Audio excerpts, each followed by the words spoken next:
Good evening, everyone. Vice-Chancellor Adam Habib, students, faculty, and guests, good evening. I'm delighted to be here this evening and honored, in fact, to be here at the Wits Business School this evening. Professor Habib, I would like to congratulate you on your appointment and wish you and the University of the Witwatersrand well as you embark on your journey of strengthening the position of this great institution to be a world-class center of teaching and research.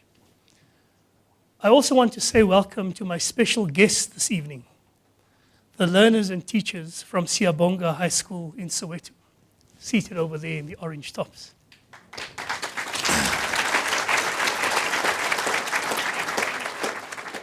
In a few weeks' time, we will spend the morning together at school discussing a range of topics, from overcoming adversity to setting strong goals, life goals, and working hard to achieve them.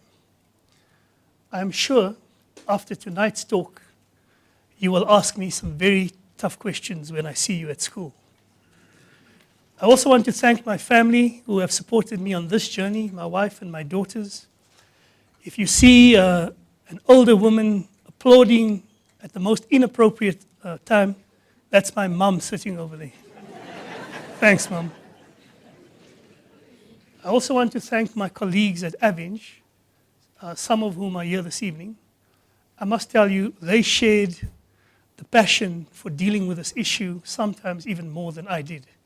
And I want to thank my colleagues and the board of Avenge for making this job considerably easier. I'm here this evening to reflect on a matter that has occupied much of my time over the past 5 years.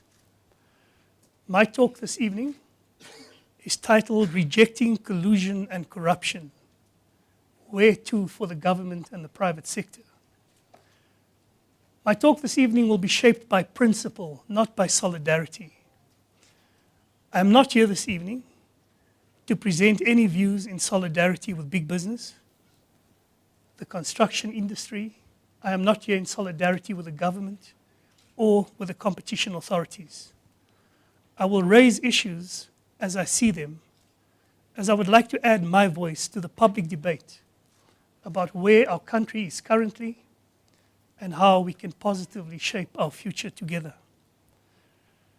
The National Development Plan calls for an active citizenry, and I feel that the time has come for all South Africans to find their voices and to reject collusion and corruption. This we must do without the fear of repercussions from colleagues in business or government officials. I believe that a country in which citizens live in fear of their leaders is a country in decline. As you know, I spent the past 5 years as CEO of Avenge, a JSE-listed global infrastructure group that employs approximately 34,000 people and operates in approximately 30 countries. The issue of collusion and corruption has shaped how we have come to view the construction industry, but corruption is also a more pervasive issue in our society, extending beyond just one industry or one sector. Earlier this year, some of you may have seen this, the Global Corruption Barometer found that 47% of South Africans had paid a bribe to secure an essential service.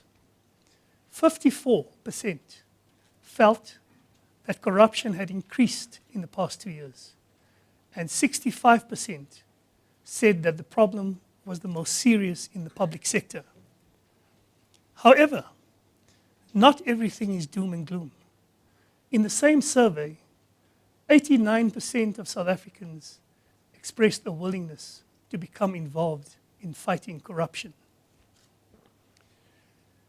First, I would like to share my Avenge journey with you. I took up the role of Chief Executive Officer at Avenge in July 2008. And this was during the build-up to the 2010 Soccer World Cup, a very exciting time for our country and for our industry. I was excited by the role of infrastructure development in the overall growth and development of a country. Within weeks of taking up this new role, I received the first subpoena from the Competition Commission. I remember that moment clearly because it was the first time in my life that I ever received a subpoena of any kind. The Competition Commission wanted Avenge to respond to evidence presented by another company that some 10 companies had engaged in anti-competitive practices related to the precast concrete market. The suspected cartel involved price fixing, which included credit terms and levels of discounts. It involved market allocation and collusive tendering in precast concrete products, mainly pipes, culverts, and manholes. The cartel was alleged to be run nationally, but in 3 regions, in particular Gauteng, KwaZulu-Natal, and the Western Cape. What I found quite staggering was that this cartel was formed in 1973, as I happily played in the yellow sand on the mine dumps of Rivoli, waiting for my 9th birthday to arrive. The precast concrete products cartel was in existence for 34 years. In 2009, Avenge agreed to pay a fine of 46.3 million rand, which was 8% of that division's turnover. In the meantime, further investigations were percolating in the Pretoria offices of the Competition Commission. In January 2009, Murray and Roberts filed applications for corporate leniency on behalf of its mesh and reinforcing steel divisions for engaging in price fixing and dividing markets by allocating customers in the mesh and rebar markets, reinforcing steel. By their own admission, there was agreements on price fixing, market allocation, and collusive tendering in the supply, cutting, bending, and sale of rebar. Over 15 firms were ultimately implicated in these arrangements. In March 2011, I once again signed on behalf of the company a consent order admitting that the company had entered into agreements with its competitors to fix prices and divide markets by allocating customers in the mesh and reinforcing steel markets and also collusive tendering. Avenge agreed to pay an administrative penalty of 128.9 million rand, 8% of the divisional turnover. And we agreed to cooperate with the Commission in prosecuting the remaining respondents and in the fast-track process, and to implement a competition compliance program. By now, I was becoming intimately familiar with the Competition Commission, which has been a dubious honor, I must tell you. Let's look at the Competition Commission Act for a second. Some of the key objects of the Competition Act of 1998 are to promote and maintain competition in South Africa, competitive pricing, and product choices by consumers. Did we really expect that the strike of a pen in 1998, signing the Act into law, would in that instant alter a business culture and behavior that had existed for decades? No. This was corporate culture that would take greater intervention to change. In addition to the matters in the construction and engineering sector that I was dealing with, the Competition Commission has prosecuted numerous cases in sectors including bread, glass, steel, cement, medical products, and polymers. Clearly, rooting out anti-competitive behavior in industry, in my view, is part of the unfinished work of South Africa's transition.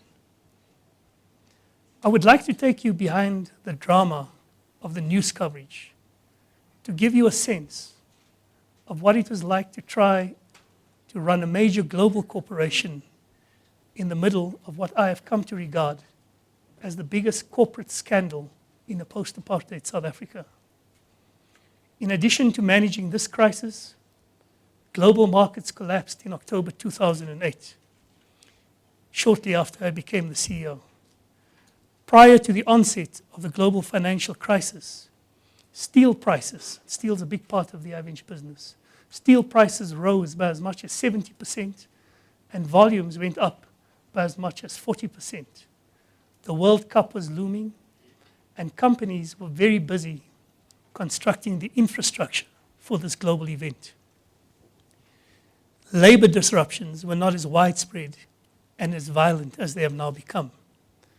And so, as the world entered an unprecedented global financial crisis, this regulatory tsunami hit the company and indeed this whole sector. For me, this was quite a lot to absorb just a few months into the job. The Competition Commission started their probe in 2009, and only after realizing the scale of the problem, introduced what was called the fast-track settlement process in 2011. This investigation grew in the first 2 years and eventually would consume much of my time. I sometimes joked with colleagues that we should look for a new CEO, as I had taken on the role of Chief Competition Officer. I also took this matter quite personally, as I found myself at the center of a scandal that was not of my own making and that violated my views on corporate citizenship and values. My loneliest moments in this journey, I must tell you, was when I had to face the public and recognize the doubt in someone's eyes as to whether I was personally involved in this affair. But there was serious work to be done. The company had to win business globally, deliver projects profitably, manage the downturn by managing costs, procurement, safety, and a whole range of other things. It is quite difficult to manage the complexities of a major company in the middle of an almost daily bombardment of competition issues. I want to warn all directors and senior officers of companies who are tempted to engage in collusive or cartel behavior.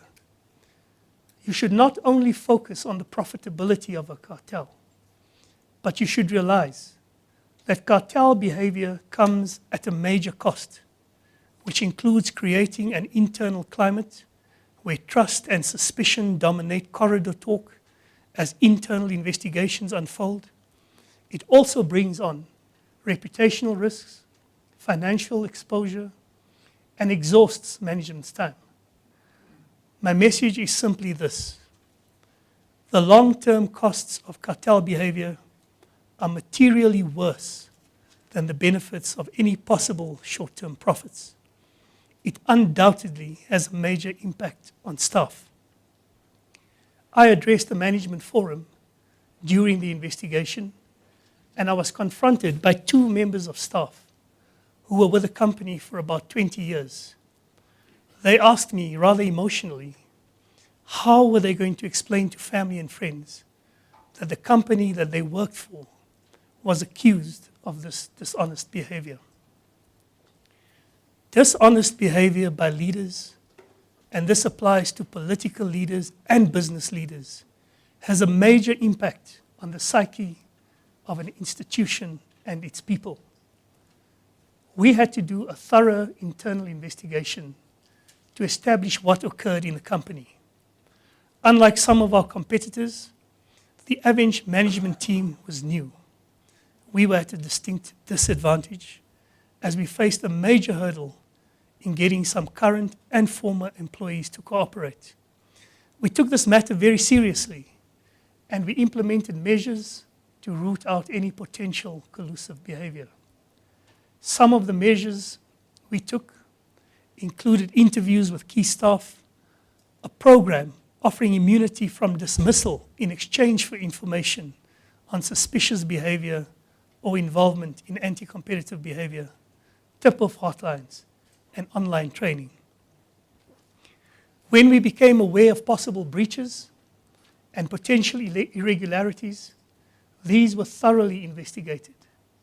as you can imagine, these initiatives required considerable internal and external resources, including an in-house legal team, 2 external law firms, as well as an internal communication team and external consultants to deal with messaging, responding to media, staff queries, media queries.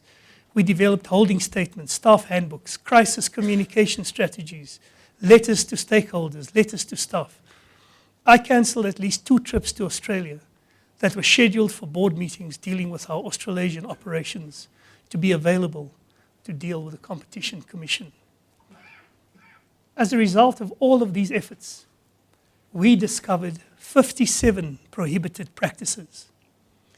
There were 21 prescribed practices, meaning practices which occurred more than 3 years before the complaints were initiated and thus fell outside of the scope of this investigation. Of the 36 offences that could be prosecuted, we received conditional immunity in respect of 26 infractions of the Competition Act. The Commission also found that Avenge was implicated in 10 prohibited practices, which Avenge was not the first to disclose, as well as 7 prohibited practices, which it had not disclosed, all of which the Commission said they had evidence. Avenge agreed to settle in respect of these 17 practices. I must tell you that there were some projects where we had no evidence of our own. In these circumstances, we had to make some tough calls in order to put matters behind us and had effectively to accept the word of others. You need reliable information to contest a matter successfully. The construction fast-track settlement process incentivized firms to make full and truthful disclosure of bid rigging in return for leniency in assessing penalties. 21 firms responded, and over 300 instances of bid rigging were revealed. By the time 15 construction firms agreed to settle fines totaling 1.46 billion rand, the pattern of behavior over the years was quite clear. The evidence collected by the Competition Commission showed the various ways in which firms have historically determined, maintained, and monitored collusive agreements, including meetings to divide markets and agree on margins, different combinations of firms coordinating tenders over different projects, firms colluding to create the illusion of competition by submitting sham tenders. This is called cover pricing, to enable a fellow conspirator to win a tender. Firms agreeing that whoever won a tender would pay the losing bidder a loser's fee to cover their costs. Subcontracting to compensate losing bidders. I will give you a snapshot of how I understand all of this to have worked between the companies based on my experience through this process. The main practice appears to have been what is called cover pricing. A strong management system was clearly in place, including succession planning, because when one person was promoted or left the company, he would bring his successor to a meeting, according to the evidence submitted. And these meetings usually happened at 5-star hotels. Then he'd introduce the new person, and so they'd be inducted and a formal handover into this practice happened. Some of the younger people appear to know that if they wanted to get ahead in their companies, this was the way that it was done. The tenders were then allocated as follows. The firm not wanting the business gives a cover price to a competitor, who then wins the award on submitting a lower price than the cover price. In some cases, the firm submitting the cover price will be compensated through a loser's fee. These loser's fees were apparently disguised through fake accounts in line items called plant and machinery, scaffolding hire, or labor. Money came in and out of these accounts. They kept a score sheet to keep track of who owed monies. Invoices were raised. And if another project came up, offsets were applied. In the steel cartel, which was a selling environment, not a tender environment, they circulated price lists and agreed on a price ceiling in certain markets. I'm sure we have all heard that there is no honor amongst thieves. In private tenders, the tender result is usually not made public. In one cartel, an MD attended every meeting and dutifully signed off on the price-fixing arrangement. He kept winning all the tenders because the tender results weren't being published, because he lied to his partners about his tender pricing. And they were not wiser because the tender results were not disclosed by the client. He told them it was due to his strong customer relationships. As I discovered the details of how these cartels worked, I often ask myself, what is the moral boundary between collusion and corruption? Collusion is broadly defined as a secret or illegal cooperation or conspiracy, especially in order to cheat or deceive others. Corruption is broadly defined as lacking integrity, dishonest or fraudulent conduct, typically involving bribery, or the action of making something morally depraved. I believe that collusion is just a nice word for corruption. Is the fallout that has followed justified? I definitely think so.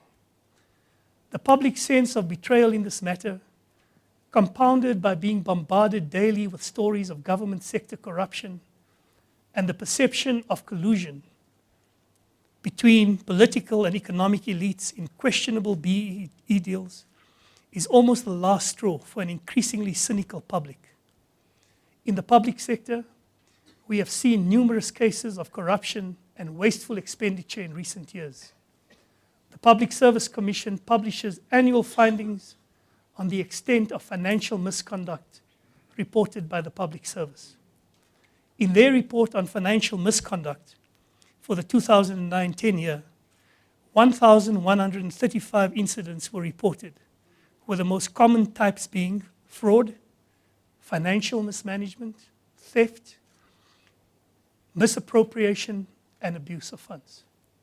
A big concern for the Director General of the Public Service Commission is that the cases of financial misconduct appear to be underreported.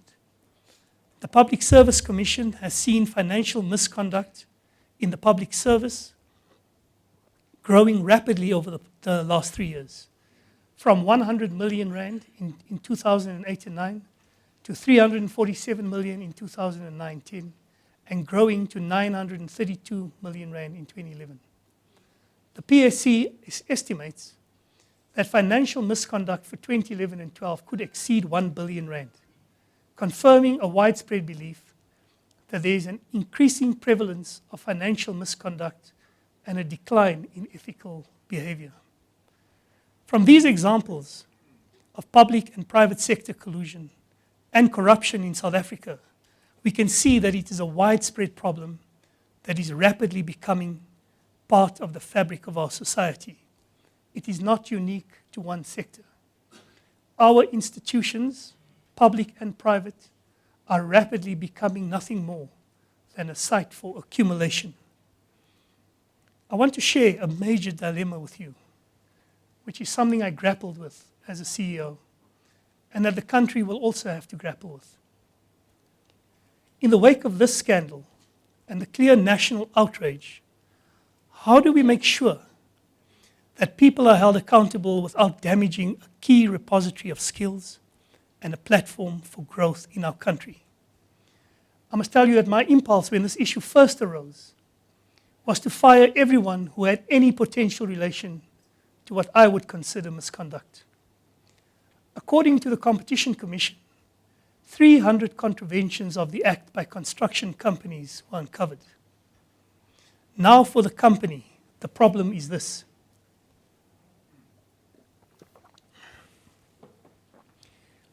Construction and engineering, especially heavy civil construction, requires considerable skill and experience.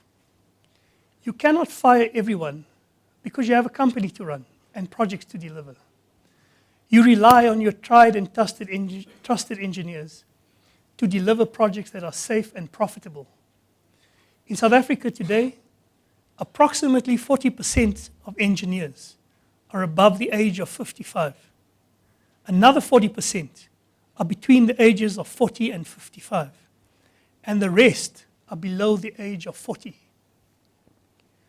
Your colluders are mainly in the older, more experienced age demographic. I really grappled with this issue. You need to manage a process where people feel that they could trust the system and make full disclosures without the fear of losing their jobs. A real prisoner's dilemma for them. And so it is necessary to put in place a scale of measures for dealing with people in the organization. Blatantly lying about your involvement for me meant a disciplinary hearing and dismissal. Some people resigned before I could fire them. Full disclosure that assisted the company at the commission meant a written warning, possible demotion, or a bonus being withheld. One person took the company to the CCMA for not paying his bonus. I was looking forward to this matter being heard in public, but he withdrew the action. We also had to keep some employees in the company as we needed their cooperation during the investigation. A practical approach is required to deal with the wrongdoers whose skills were needed, but not lose sight of the fact that how this was handled would either shift this rotten culture into a new ethical space or be seen to be merely giving people a slap on the wrist and move on. I believe our approach worked because we had no outstanding issues at the Commission when we signed the agreement. Everything that we found and that our competitors alleged about Avenge is now known to the Competition Commission and the public. The country and our government in particular will also have to grapple with this dilemma. And key ministers are voicing their concerns about how to move forward. Last week, speaking at the Master Builders Annual Congress, the Minister of Public Works, Minister Nesi, said that the findings of the Commission left the government with a dilemma, as wrongdoers had to be held accountable, but that government is also dependent on construction as a vital sector of the economy. Earlier this year, the Minister of Economic Development, Minister Patel, emphasized the importance of having an appropriate balance between taking actions necessary to stamp out collusion and price fixing in the construction industry, and ensuring that South Africa has an industry that can deliver on the mandate of the infrastructure build program. There are several reasons why the government is understandably cautious about what to do next. One reason is that the construction industry is cyclical and has been in a protracted slump since the World Cup. More than 109,000 jobs have been shed since 2008. And today, the civil construction industry employs less than half of what it did just 5 years ago. The construction industry is a significant contributor to South Africa's overall economy. For the 4 recent quarters, the construction industry contributed 3.7% to South Africa's total GDP. Something that may not be widely recognized is the importance of large construction companies with strong balance sheets. And this is key to the sustainability of this industry. These large contractors provide a necessary element of stability through their ability to use their balance sheets to fund projects and withstand losses on projects that incur cost overruns. Smaller contractors do not have this ability to withstand occasional shocks. Large contractors also provide invaluable opportunities for skills development to young engineers due to their diversity of projects, geographic diversity, and highly skilled staff. Another reason that policymakers should be cautious when considering what to do next is that the construction industry is a very low margin industry, with most companies only achieving profit margins in the low single digits. In a Statistics South Africa report published in July 2013, the local construction industry was reported to earn the smallest profit margin of 9 industries it was compared with for the study. South Africa's construction industry profit margin plunged from 5% in 2009, when the industry probably benefited most from the 2010 World Cup, to 2.8% in 2011. Mining and quarrying was the most profitable sector, recording a profit margin of 16.5%. With a slow local industry environment, margins have compressed over the years due to fewer projects in the market attracting more bidders. Now, these figures should not be used to cushion large firms from criticism around corruption. Industry fundamentals and the need for strong balance sheets should not be used as an excuse to exclude small and emerging players. The Deputy Minister of Transport, Jeremy Cronin, correctly pointed out in Parliament recently that the debate should never be framed as emerging versus emerged contractors, because such a debate quickly becomes racialized. The big firms must find new ways to work with and support small emerging firms, and through an open discussion with government, public sector infrastructure spending should be leveraged to target the empowerment of emerging contractors. A strong domestic industry will also make South Africa highly competitive on the rest of the continent. Africa is home to 7 of the world's 10 fastest growing economies. This rapid growth is causing demand for new infrastructure, is an important enabler of this continued growth. And South African companies were very slow initially to spot African opportunities. But we have now made huge strides in investing in the rest of Africa. And we have continental champions in areas from banking to mining, telecoms to consumer goods. A strong South African construction industry can also capitalize on opportunities where it can use its skills and experience to assist in driving this growth. Today, only 10% of African trade is with other African countries. We need cross-border infrastructure to connect countries and regions with each other to facilitate trade. Africa must trade with Africa, and we need a strong base and capacity to lead infrastructure development to make this happen. A weakened local industry will limit our ability to deliver infrastructure domestically and on the rest of the continent, where we are competing against leading international firms with even stronger balance sheets and a greater depth of skills. The case against collusion is strong. The case for a strong and viable industry is clear. So how do we deal with this management and policy dilemma? South Africa is not the first country to deal with widespread collusion in the construction industry. In 2003, the Netherlands fined 22 companies for bid rigging practices, and the fines totaled 100 million euros. They used the fast-track process and recommended that the authorities pay careful attention to bid procedures and requirements to limit these cartel risks. In the UK, in 2009, the Office of Fair Trade imposed fines totaling £129.2 million on 103 construction firms who colluded mostly in the form of cover pricing, which is what you heard about earlier. It is interesting to note that the UK regulator specifically recommended that infringing construction firms not be automatically excluded from future tenders or be subject to measures making it more difficult for them to qualify for such tenders. As they already paid significant fines, they could be expected to be aware of competition rules and are more likely to be compliant. I trust that the Construction Industry Development Board, the South African regulator of the construction industry, will study this recommendation as it presses ahead with its own investigation. The Construction Industry Development Board has said that it is considering blacklisting construction firms. This would be a measure that I regard as a blunt policy instrument that will be impractical for our country. And this really goes to the heart of our dilemma.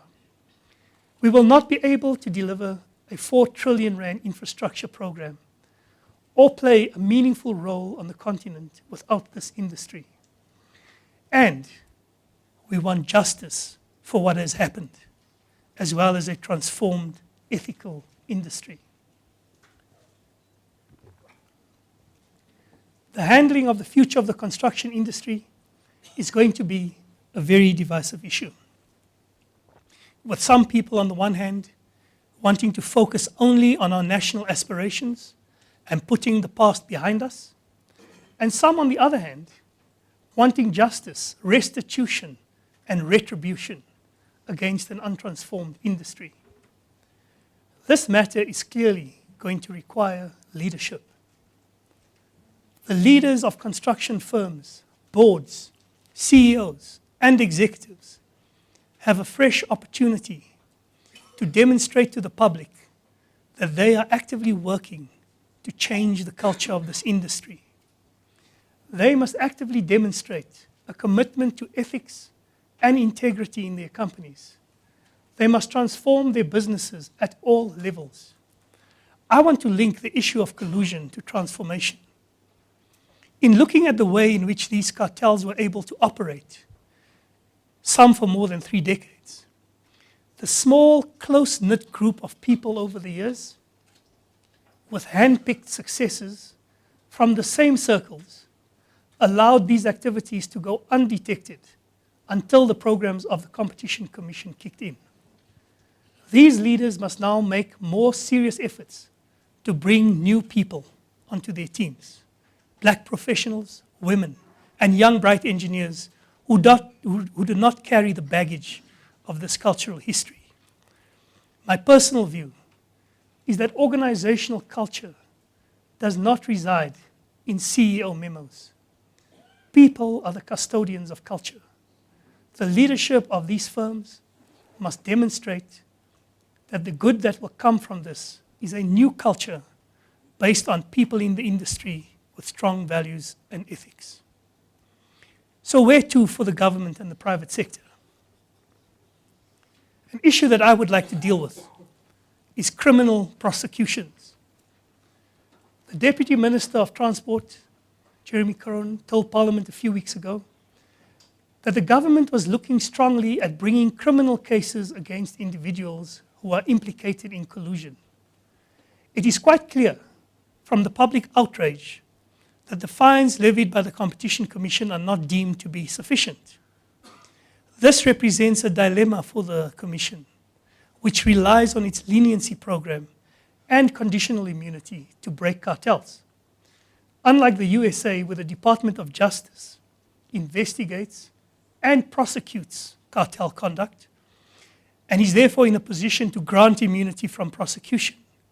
In South Africa, the Competition Commission is an administrative body. This creates a paradox for a would-be whistleblower, who in theory can be applauded by the Commission for his disclosure, thus helping to break the cartel, but runs the risk of the National Prosecuting Authority pursuing him criminally through the courts and via a different process. This does not mean that criminal prosecutions of individuals should not follow. My personal view is that the prospect of jail time will deter cartel behavior. I have seen individuals who were involved in this misconduct leave the company and take up employment elsewhere, sometimes with competitors, and continue relatively unscathed, while the company pays huge fines and has to manage reputational damage for a long time to come. We must make people personally accountable for their conduct. The Competition Law Amendment Act is currently with the President, awaiting his signature. This act criminalizes cartel conduct within the Competition Act. The standard of proof used by the Commission versus the standard of proof used by the courts are vastly different, and it could result in the whole legal process being compromised and weakened. It would seem that the best way to ensure the continued success of deterring cartel behavior while strengthening the prospects of success in prosecuting individuals would be to have strong cooperation between the competition authorities and the National Prosecuting Authority, so that anyone who approaches the Commission will know that they have the comfort of immunity in the broader process. In his article called Antitrust, Amnesty, Game Theory and Cartel Stability, published in the Journal of Corporation Law, Christopher Leslie makes a compelling case for the granting of leniency to discourage cartel activity. I raise this because I know there's some ambivalence about this leniency program in South Africa. The Antitrust Division of the United States Department of Justice reformed its amnesty policies in 1993, making its corporate leniency policy the most effective generator of cartel cases and is believed to be the most successful program in US history for detecting large commercial crimes. Prior to this program, the US government received one application each year from firms willing to expose a cartel. Currently, they receive 3 applications per month. This study shows that granting amnesty and the leniency process is a very important process and makes cartels more fragile. The fast-track process and leniency program adopted here by the Competition Commission is in line with best practice globally, and I believe they should be commended for dealing with this investigation responsibly. Given the scale of these contraventions, if they had chosen to prosecute each matter individually, remember there were 300, the cost would have been prohibitive, the investigation would have run for years, and South Africans would still be in the dark on the extent of this behavior. We need to find a new and more effective way of working. In the cartel investigation conducted in the Netherlands, you will recall that one of their recommendations was that public and private sector clients were advised to pay close attention to the design of bidding procedures and bid requirements to limit cartel risks into the future. I believe that the current bid design and procedures in South Africa are at the heart of the endemic corruption in our country. We must ask ourselves, what are the objective circumstances that create an environment for this behavior to flourish? Major national projects that require public tenders must be subject to a transparent discussion between the government and industry. And everyone must understand the rules of the game. When bid designs and processes are traded as commodities for consortiums to gain competitive advantages over each other, or for BEE, tender arbitrage, it creates an environment for dishonest and collusive behavior. A public space must be carved out for authentic engagements to occur. And these authentic engagements must occur without unfair advantage being derived by any one party.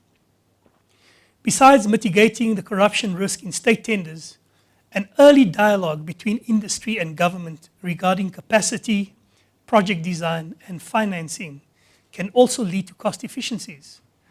The delivery of Medupi has been very difficult for Eskom, as it has struggled with managing 30 main contractors and 300 subcontractors. We have all seen the public's negative response to project delays and cost overruns.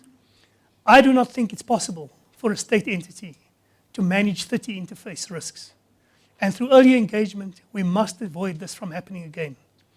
At the time that the Medupi decision was taken, there were few bidders and no one was willing to take on a turnkey project. So I'm not blaming Eskom, but it is understandable how this whole thing has developed. Greater dialogue will also save taxpayers a lot of money. A new contracting model must also be explored to address the lack of capacity in government and the low skills level among small contractors. The premise of a new contracting model must be to form a 3-way partnership between government, contractors, and design consultants to ensure sustainability and skills transfer through hands-on project experience. A dialogue of this nature can also deal with our public infrastructure spend can be leveraged to develop small and emerging contractors. In November 2011, the government published the National Development Plan, outlining its vision to make meaningful, rapid, and sustained progress in reducing poverty and inequality over the next 2 decades. I want to congratulate the Minister of Planning, Mr. Trevor Manuel, and the National Planning Commission for mapping out a solid trajectory for our country in the years to come. All South Africans should find ways to put this plan into action. Infrastructure development is the cornerstone of these plans, with a goal of increasing gross fixed capital formation to about 30% of GDP by 2030. As part of this plan, government has budgeted to spend 827 billion on infrastructure development over the next 3 years by building roads, hospitals, dams, schools, electricity plants, ports, rail systems. The value of major infrastructure projects in progress under consideration totals 3.6 trillion rand, with 2 trillion being in the electricity sector and 820 billion in the transport sector. Several private sector projects have also been identified in 18 strategic integrated projects from the Presidential Infrastructure Coordinating Commission, bringing the total amount to 4 trillion rand in projects. How will the rollout of these very ambitious and laudable plans be managed so that we learn from the past and reject collusion and corruption in the bidding and awarding processes? It is ironic that major infrastructure projects, which are meant to create a nation's platform for growth, social stability, and a source of national pride, can equally serve to erode the value system of a society and undermine social cohesion through acts of corruption. Before any further bids are brought to the market, I would like our government to compel all bidders for a public sector contract, regardless of industry, to sign an integrity pact. I also think that the time has come, and since leaving Avenge, I've had time to reflect on this issue of collusion and corruption and the state of our nation. Our society is unraveling under the weight of corruption in both the public and private sectors. In the private sector, we have seen an endless procession of cases across numerous industries being investigated by the Competition Commission. In the public sector, the total drain of corruption on South Africa's economy is estimated in the hundreds of millions of rands per year. This level of public corruption and misspend of funds is not only undermining public faith in our democracy, but robbing the poor of their most basic needs, including the provision of RDP housing, access to electricity, and HIV and AIDS treatment. Can you imagine if we spend this 4 trillion rand and for the next 20 or 50 years, this nation is torn apart by new rounds of corruption in the procurement of this fresh round of infrastructure?